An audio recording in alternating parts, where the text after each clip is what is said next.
नमस्कार, मैं हूं शैलेंद्र। न्यूज़ वन की संध्याकालीन समाचार सेवा में आप सभी का स्वागत है। प्रस्तुत है आज की प्रमुख खबरें। संविधान दिवस पर प्रस्तावना का वाचन कर संविधान की मूल भावना के अनुरूप कार्य करने कहा कलेक्टर रीवा ने। परिवहन उड़नदस्ता की अवैध वसूली पर डिप्टी कमिश्नर परिवहन को सौंपा ज्ञापन। चल रहे सिंडिकेट पर जाँच का दिया आश्वासन। 7 सूत्री मांगों सहित निजीकरण के विरोध पर राष्ट्रव्यापी हड़ताल पर गए डाक एवं श्रमिक कर्मचारी। अब खबरें विस्तार से। विश्व के सबसे बड़े संविधान का निर्माण आज 26 नवंबर 1949 को किया गया था, जिसको 26 नवंबर को लागू कर भारत को सबसे बड़े संवैधानिक देश का दर्जा मिला, जिसकी याद को अक्षुण्ण बनाए रखने आज देश के राष्ट्रपति महामहिम रामनाथ कोविंद द्वारा गुजरात के केवड़िया में आयोजित कार्यक्रम के दौरान दूरदर्शन के माध्यम से संविधान की प्रस्तावना का वाचन किया गया, जिसका प्रसारण सभी केंद्रों में किया गया था। इसी कड़ी में कलेक्ट्रेट के मोहन सभागार में कलेक्टर इलाराजा टीके उपस्थित में सभी अधिकारियों एवं कर्मचारी द्वारा प्रस्तावना का वाचन किया गया। इस अवसर पर कलेक्टर ने सभी को संविधान की मूल भावना के अनुरूप कार्य करने के निर्देश दिए। कार्यक्रम में ADM Ila Tiwari, CMHO doctor ML Gupta सहित एसडीएम एवं अन्य अधिकारी कर्मचारी उपस्थित रहे। प्रस्तुत है एक झलकी।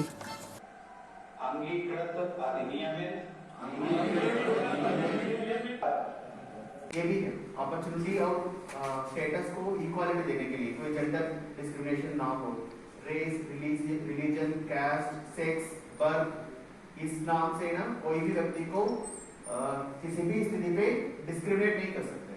मतलब आप इस आधार पर ना किसी को डिस्क्रिमिनेट नहीं कर सकते हैं, राइट। इसको एक मूल भावना है, उसके आधारित ही ना हमारी ना पूरी चीजें चल रही है।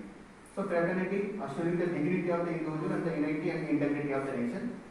एंड ऑफ द डे मतलब हमारी कंट्री का यूनिटी एंड इंटीग्रिटी इन उसके आधार पर है ना। ये प्रियम्बल है, प्रियम्बल का अंदर फिर आप सारे चीजें हैं। मेरे हिसाब से आपको सभी लोगों को ना, हम लोग कॉन्स्टिट्यूशन के ऊपर ही बहुत लेते हैं, कॉन्स्टिट्यूशन की संकल्प लेकर हम लोग ना हमारा काम करते हैं।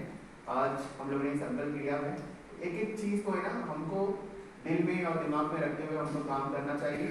संविधान के प्रति एक समर्पण भावना वही देश के लिए देने वाला सम्मान होती है, राइट। और जब हम काम के प्रति भी आप संविधान को अडॉप्ट करेंगे तो मुझे लग रहा है निश्चित है ना लोगों के लिए फायदा ज्यादा होगा। रीवा में खनिज का परिवहन करने वाले ट्रक संचालकों द्वारा ट्रक एसोसिएशन के माध्यम से जिले में हो रही अवैध वसूली में लिप्त पुलिस, परिवहन एवं खनिज विभाग के खिलाफ मोर्चा खोल दिया और आरोप लगाया कि जिले में अवैध वसूली का सिंडिकेट चलाया जा रहा है, जिसकी शिकायत पूर्व में रीवा विधायक राजेंद्र शुक्ल से की गई थी। वहीं आज पुनः संलिप्त पुलिस कर्मियों के खिलाफ कार्रवाई को लेकर पुलिस अधीक्षक कार्यालय में अतिरिक्त पुलिस अधीक्षक को ज्ञापन सौंपा। समस्या जैसा आप लोगों को पहले से भी पता है कि हम लोग 3-4 दिन से ट्रक मालिक हैं, हम सब हमारे साथ में जो खड़े हैं सब ट्रक मालिक हैं। हम लोगों की समस्या ये है कि पुलिस द्वारा अवैध वसूली की जा रही है हमारे ट्रकों से। कहीं पे भी गाड़ी रोक के और पैसा मांगा जाता है। हर महीने मंथली बना के रखा है, इस थाने में इतना पैसा चाहिए, इस थाने में इतना पैसा चाहिए, इस थाने में इतना पैसा चाहिए।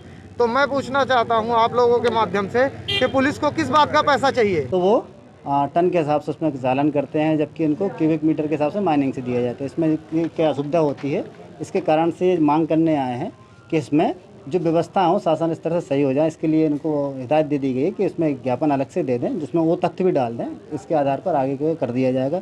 दूसरा ये चाह रहे हैं कि आपस में सामंजस्य बैठ जाए। जो जिला बल है, यातायात है, साथ में अपना आरटीओ है, रेवेन्यू है, माइनिंग है, तो उसमें लगातार जो कार्रवाइयाँ हैं इन लोगों के खिलाफ जो हो जाती हैं और इसमें ये परेशान होते हैं, उसमें एक नियम बन जाए कुछ वैधानिक तरीके से, जिसमें सभी लोग उसका पालन करने को तैयार हैं और वैसी व्यवस्था बना के जिससे इनको कोई परेशानी ना हो, रास्ते में इनका कोई ट्रक रोके नहीं। वहीं एक दिवसीय प्रवास पर रीवा आए परिवहन विभाग के डिप्टी कमिश्नर अरुण सिंह ने परिवहन कार्यालय 5 कार्यालय का निरीक्षण किया। इस दौरान निवर्तमान पार्षद अशोक पटेल ने परिवहन विभाग उड़नदस्ता द्वारा की जा रही मनमानी को लेकर डिप्टी कमिश्नर ज्ञापन सौंप शिकायत की। वहीं उड़नदस्ते द्वारा वसूली के नाम पर दिए जा रहे फर्जी रसीदों को भी दिखाया, जिसके कारण शासन को लाखों का चूना लगाया जा रहा है। रीवा प्रवास के दौरान डिप्टी कमिश्नर अरुण सिंह ने न्यूज़ वन के पत्रकार द्वारा अवैध वसूली सहित बेटा पाठक का मुद्दा उठाया, जिस पर डिप्टी कमिश्नर ने संज्ञान में लेते हुए जांच की बात की। इस दौरान आज पुनः बेटा पाठक उस दौरान कार्यालय परिसर में दिखा, जिसे विगत दिवस आरटीओ मनीष त्रिपाठी ने पहचानने से इनकार कर दिया था। प्रस्तुत है झलकी एवं जानकारी के अंश। इस समय क्या है कि बाईपास में जो आने जाने वाले वाहन हैं उनसे उड़नदस्ता प्रभारी के द्वारा प्राइवेट लोगों से अवैध वसूली करवाई जाती है और बाकायदे वो डंडा लेके रोड में खड़े होते हैं और प्रति वाहनों से मेरे पास उसकी रसीद भी है और ये इस तरह की रसीद देते हैं और पूरे गाड़ियों से अवैध वसूली करवाई जाती है। अभी बीच में ट्रांसपोर्ट यूनियन के कुछ लोग भी ज्ञापन दिए थे और मांग किए थे इनके खिलाफ़ कार्रवाई करने के लिए, लेकिन प्रशासन की अभी तक कोई कार्रवाई नहीं की गई। आपने किसी का नाम भी लिखा था उसमें ज्ञापन में? बेटा पाठक जो प्राइवेट लोग हैं और ये हमेशा उड़नदस्ता की गाड़ी में दिखेंगे आपको, और आप आईटीओ ऑफिस आइए वहाँ भी आप लोगों को ये हमेशा दिख जाएंगे। अधिकारी तो कहते हैं कि हम इनको जानते नहीं हैं। सब जानते हैं, और भाई जानते ना हो तो उनकी गाड़ी में कैसे दिखेंगे और वसूली उनके साथ कैसे करेंगे? तो ये गलत बात है कि उनको जानते नहीं हैं, और ये हमेशा के परंपरा है इनकी। बाईपास में आप किसी भी समय चले जाइए, ये डंडे लेके मिल जाएंगे गाड़ियों से अवैध वसूली करते हुए। उड़नदस्ता वाहनों में भी लोग रहते हैं, पूरे कई प्राइवेट, यहाँ विभाग में भी प्राइवेट लोग दिखेंगे आपको, तो कैसे कह दें कि वो नहीं जानते हैं? सबके साथ ज्ञान में प्राइवेट लोगों के द्वारा आरटीओ में लूट मची हुई है सर। सर, आज ये रीवा जिले के दौरे पे आए हैं, क्या चीज़ें देखने को मिली है और किस चीज़ बैठक ली जा रही है, क्या दिशा निर्देश जारी हैं? चूँकि मैं ग्वालियर और चंबल में पदस्थ हूँ और अभी एडिशनल चार्ज मुझे यहाँ का मिला है, तो एडिशनल चार्ज मिलने के बाद चूँकि मेरा प्रथम भ्रमण है, आज हम अपने रीवा और शहडोल संभाग के सभी अधिकारियों को यहाँ बुलाया गया था। एक सामान्य चर्चा जो विभागीय योजनाएं हमारी चल रही है उसकी समीक्षा हम लोग आज करेंगे, मीटिंग हो रही होगी। बाकी हम लोगों ने अभी दफ्तर का निरीक्षण किया है और सामान्य निरीक्षण, आज तो मैं सामान्य निरीक्षण के तौर पर आया हूँ, पहली बार आया हूँ, समझने देखने आया हूँ। सर, यहाँ एक इशू चल रहा है, कुछ ट्रक मालिक लामबंद होकर कह रहे हैं कि उनसे ज़बरदस्ती अवैध वसूली की जाती है और आरटीओ के नाम पे प्राइवेट लोग वसूली करते हैं, बाकायदे अधिकारियों के साथ घूमते हैं, तो इसके लिए आप क्या कदम उठाएं? चलिए, आपने संज्ञान में लाया, मैं इसको देखता हूँ, जाँच कराऊँगा क्या मामला है।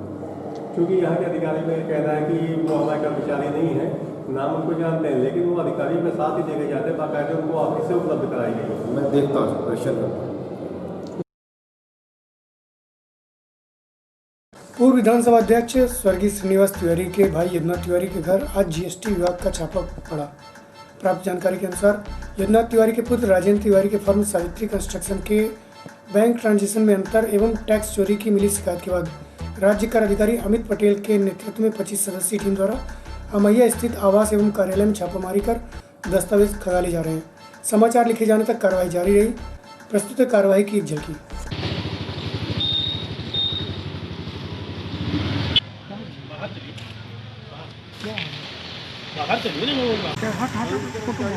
फोटो मारे थे थोड़ी है,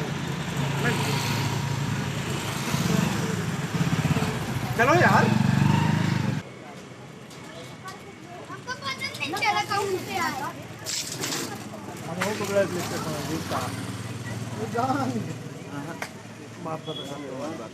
नहीं भाई,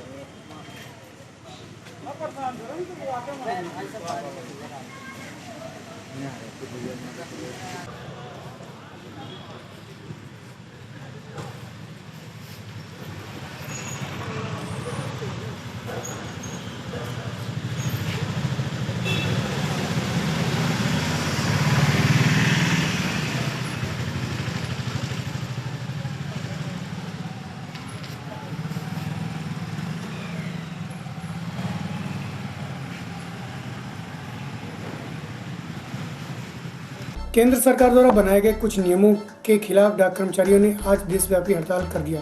हड़ताल पर गए कर्मचारियों ने नई पेंशन स्कीम को समाप्त करने एवं पुरानी पेंशन को लागू करने सहित FR 56J व नियम 48 को समाप्त कर लेबर कानून को पूर्ववत रखने, एरियर का भुगतान, 8वें वेतनमान आयोग का गठन सहित नए पदों के सृजन में लगाई गई रोक को समाप्त कर 7 लाख रिक्त पदों को भरने की मांग की।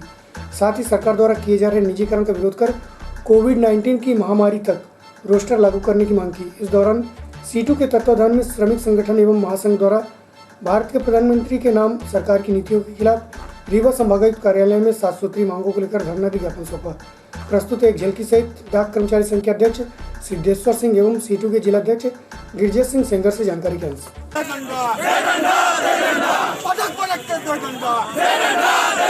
मोदी सरकार होश में आओ, होश में आओ, होश में आओ। मोदी सरकार मुर्दाबाद, मुर्दाबाद, मुर्दाबाद। राष्ट्रदान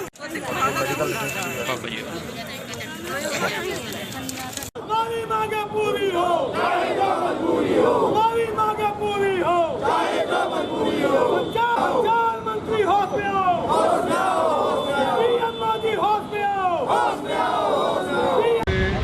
मांगों को लेकर के धरना पे? आज जो है हमारी 26 नवंबर की राष्ट्रव्यापी हड़ताल सभी मजदूर संगठनों द्वारा आहूत है, जिसमें हमारे प्रमुख मांगें निम्न प्रकार हैं। पहली हमारी प्रमुख मांग है न्यू पेंशन स्कीम को समाप्त कर पुरानी पेंशन स्कीम में सभी कर्मचारियों को, केंद्रीय कर्मचारी, स्टेट कर्मचारी, सबको पुरानी पेंशन दिया जाए। दूसरा है 55 साल एज या 30 वर्ष सेवा पूरी करने वाले कर्मचारियों को एक तरफा सरकार सेवानिवृत्ति दे रही है, जो पूर्णतः गलत है और नियम विरुद्ध है। हम उसकी दूसरी मांग है। तीसरी मांग है जो 7वें वेतन आयोग की कमियां थी, जिनसे सरकार से हमारी चर्चाएं हुई थी और आश्वासन मिला था कि हम उनको पूरी करेंगे, लेकिन सरकार अभी तक वो नहीं किया और पीछे हट रही है। ये भी हमारी प्रमुख मांग है कि जो हमारे मंत्री समूह से, हमारे यूनियन के वरिष्ठ नेताओं से चर्चा हुई थी, उसको किया जाए। जीडीएस, हमारे डाक कर्मचारी संघ जीडीएस ने उनको एक नियमित कर्मचारी का दर्जा देने के लिए कमलेश चंद्रा कमेटी जो पे कमीशन था उन्होंने जो दिया था, उसको आधा अधूरा सरकार ने लागू किया, उसको पूर्णतः लागू किया जाए। ये हमारी प्रमुख मांग में से। मेरा नाम सिद्धेश्वर सिंह, मैं संभागीय सचिव अपने डाक कर्मचारी वर्ग 3 का हूँ। ये पूरे देश भर में 26 और 27 को किसानों और मजदूरों की राष्ट्रव्यापी हड़ताल है। इसमें मुख्य रूप से हमारी मांगें ये हैं कि केंद्र सरकार द्वारा जो श्रम कानूनों में और कृषि कानूनों में जो परिवर्तन किया जा रहा है, उन परिवर्तन किए गए कानूनों को वापस लिया जाए और देश के जो सार्वजनिक उद्योग हैं उनका जो निजीकरण किया जा रहा है उसका निजीकरण रोका जाए और ये कोरोना की महामारी का जो पूरे देश के अंदर जो संकट पैदा हुआ है, सारी दुनिया में संकट पैदा हुआ है, इस संकट से निपटने के लिए आम लोगों को जो टैक्स के दायरे से बाहर हैं, ऐसे तमाम लोगों को 7,500 रुपये उनके खाते में डाला जाए। मनरेगा को जो है ग्रामीण क्षेत्रों में 100 दिन से 200 दिन बढ़ाया जाए। शहर में भी रोजगार की व्यवस्था की जाए। 24 करोड़ इस देश के अंदर लोग बेरोजगार हैं, उन बेरोजगारों के लिए नए रोजगार की व्यवस्था की जाए। ये तमाम मांगें हैं जो जनता से जुड़े हुए मुद्दे हैं। उन मुद्दों को लेकर ये राष्ट्रव्यापी हड़ताल है और ख़ास करके इस देश के लोकतंत्र को जो ये सरकार खतरा पैदा करने का काम कर रही है, संविधान में जो परिवर्तन करने का काम कर रही है, ये जो श्रम कानूनों और कृषि बिल में जो परिवर्तन किया गया है, इससे देश का मजदूर जो है पूरी तरह से कॉरपोरेट का गुलाम बना दिया जाएगा और एक कृषि क्षेत्र को भी जो है वो कॉरपोरेट के और पूंजीपतियों के हाथ में देने की साजिश हो रही है। इसलिए आज पूरे देश भर का किसान और मजदूर हड़ताल पे है। आज आपको जैसे जानकारी होगी कि पूरे दिल्ली को चारों तरफ से किसानों मजदूरों ने जाम कर रखा है। बड़े पैमाने में ये सरकार जो इस आंदोलन को दमन के जरिए दबाना चाहती है। आज इस 26 तारीख की हड़ताल में हम लोग ये भी संदेश देना चाहते हैं कि जनता की इस आवाज़ को ये सरकार दमन के माध्यम से दबा नहीं सकती है। ये दो दिवसीय हड़ताल है। संविधान में जो परिवर्तन की कोशिश कर रही है, इस परिवर्तन की कोशिश को हम होने नहीं देंगे। लोकतंत्र को हम जिंदा रखेंगे, क्योंकि हमारे पूर्वजों ने इस देश के अंदर आज़ादी जो है बड़े संघर्षों के बाद ले आए थे और ये जो लोकतंत्र है कुर्बानियों के बाद तैयार हुआ है। तो इस लोकतंत्र की रक्षा, किसानों मजदूरों की रक्षा के सवाल पर ये जो आंदोलन हो रहा है, इस आंदोलन का दमन करने की कोशिश की गई तो और ज़्यादा मुकाबला किया जाएगा। अब अगला कदम आप लोगों का 26-27 हमारी राष्ट्रव्यापी हड़ताल है। ये पूरे देश भर का मुद्दा है। आगे जो हमारे राष्ट्रीय नेता तय करेंगे उसके बाद जो है हम लोग सड़क पे उतरेंगे। ये गिरिजेश सिंगर। कोविड-19 में कार्यरत स्वास्थ्य कर्मियों को एनएचएम के द्वारा 3 महीने प्रशिक्षण पश्चात नियुक्ति किया था, जिसकी सेवा अवधि 30 नवंबर को समाप्त हो जाएगी। इस दौरान पूरे प्रदेश में 6113 अस्थायी नियुक्तियां की गई थी, जिसके बाद कोविड-19 स्वास्थ्य संगठन मध्य प्रदेश की रीवा इकाई द्वारा कोविड-19 के अंतर्गत समस्त स्वास्थ्य कर्मियों को स्थायी नियुक्ति प्रदान करने मुख्यमंत्री के नाम एसडीएम कार्यालय में तहसीलदार को ज्ञापन सौंपा।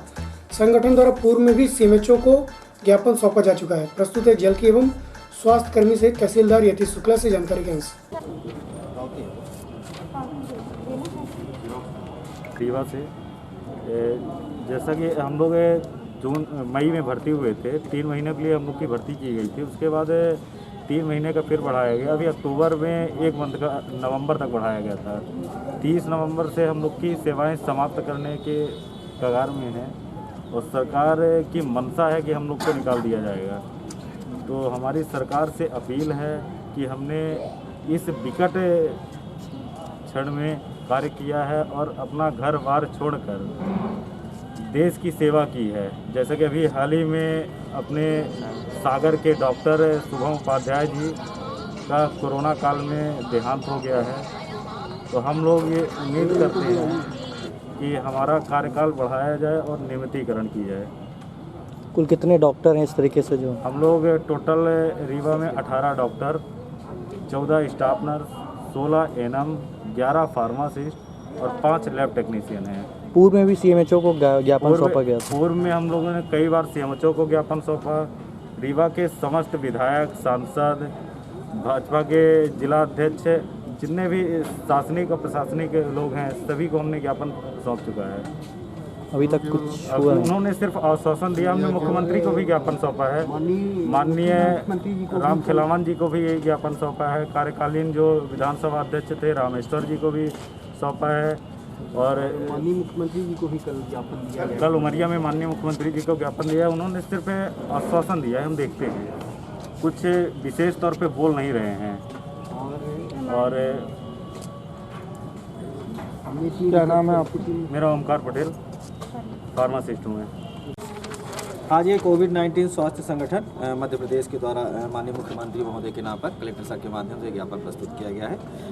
जो कोविड-19 के कार्यकाल में जो संविदा अस्थायी भर्ती की गई थी 3 महीने के लिए कर्मचारियों, स्वास्थ्य कर्मचारियों की, उसी के संगठन के द्वारा जिला रीवा इकाई के द्वारा ज्ञापन दिया गया है। इनका कहना यह है कि इनकी फिर से पुनः नियुक्ति की जाए और नियुक्ति स्थायी रूप से की जाए। उसी के संबंध में ज्ञापन माननीय मुख्यमंत्री महोदय के नाम पर प्रस्तुत कर दिया गया है। ज्ञापन प्राप्त कर लिया गया है, वहाँ से कार्रवाई को आगे भेज दिया जाए। चलते चलते आज की प्रमुख खबरें और पुनः संविधान दिवस पर प्रस्तावना का वाचन कर संविधान की मूल भावना के अनुरूप कार्य करने कहा कलेक्टर रीवा ने। परिवहन उड़नदस्ता की अवैध वसूली पर डिप्टी कमिश्नर परिवहन को सौंपा ज्ञापन। चल रहे सिंडिकेट पर जांच का दिया आश्वासन। 7 सूत्री मांगों सहित निजीकरण के विरोध पर राष्ट्रव्यापी हड़ताल पर गए डाक एवं श्रमिक कर्मचारी। आज की खबरों में बस इतना ही। कल पुनः उपस्थित होंगे नई खबरों के साथ। तब तक के लिए हमें इजाजत दीजिए। नमस्कार। जब मैं छोटा लड़का था, बड़ी शरारत करता था। बजाज फाइनेंस लिमिटेड द्वारा बजाज गोल्ड लोन 1% से शुरू। पार्ट पेमेंट एवं फोरक्लोजर पर कोई शुल्क नहीं। लोन चुकाने के आसान विकल्प। आईडी एवं पते के प्रमाण पत्र पर लोन की सुविधा। 2 लाख के लोन लेने पर नगद भुगतान। Bajaj gold loan. हमारा पता Bajaj finance limited, Allahabad road, Royal Enfield के ऊपर, Rewa. Mobile 9755990970। Bajaj gold loan. रोशनी की दुनिया का सरताज बजाज।